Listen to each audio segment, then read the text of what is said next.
وعن أبي قتادة رضي الله تعالى عنه أنه كان يحدث أن رسول الله صلى الله عليه وسلم مر عليه بجنازة فقال رسول الله صلى الله عليه وسلم مستريح أو مستراح منه فقالوا يا رسول الله ما المستريح والمستراح منه فقال العبد المؤمن يستريح من نسب الدنيا وأذاها إلى رحمة الله والعبد الفاجر يستريح منه العباد والبلاد والشجر والدواب.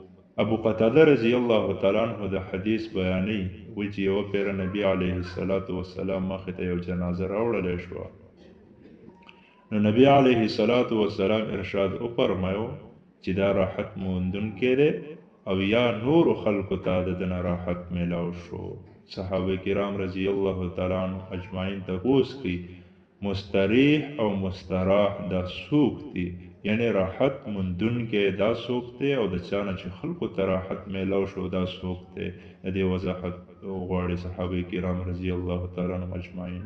نبی علیه الصلاۃ والسلام ارشاد فرمایو چې مؤمن بنده د خپل مرګ په ذریعه سره د دنیا چې کله مؤمن بنده وي نو د خپل مرګ په ذریعه سره د دنیا د مصیبتونو نه، د رنج نه، د تکلیف نه، د پریشانو نه، د تکالیفو نه، مصیبتونو نه راحت وموندو، د الله رحمت طرف ته دی لاړو. او کله چې بنده فاجر وي، فاسق وي، نو د مرګ په ذریعه سره د شر نه، د فساد نه، د تکالیفو نه، د ظلمونو نه، تمام شیزونو ته علاقې ته راحت میلاو شو. نو مستریح او مستراح دا دی. یو مستریح دی چا راحت وموندو، راحت موندونکی چې کله مؤمن بنده وفات شي د دنیا د مصیبتونو نه د راحت میلاو شو.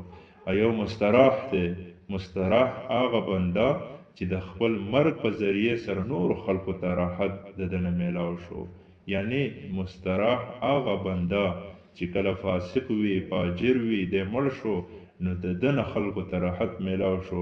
ټیک شوله، څومره تکلیفونه به خلقو ته رسېدل، څومره مصیبتونه، څومره ظلمونه به په خلقو باندې کوله، ټول خلق دې دمه شو. دا د مؤمن او د فاجر سړي د مرګ په خلقو باندې چې کوم اثر دی هغه فرق په حدیث کې بیان شوی دی. الله تبارک وتعالی دې موږ او تاسو ټولو ته په کامل ایمان سره مرګ را نصیب کړي.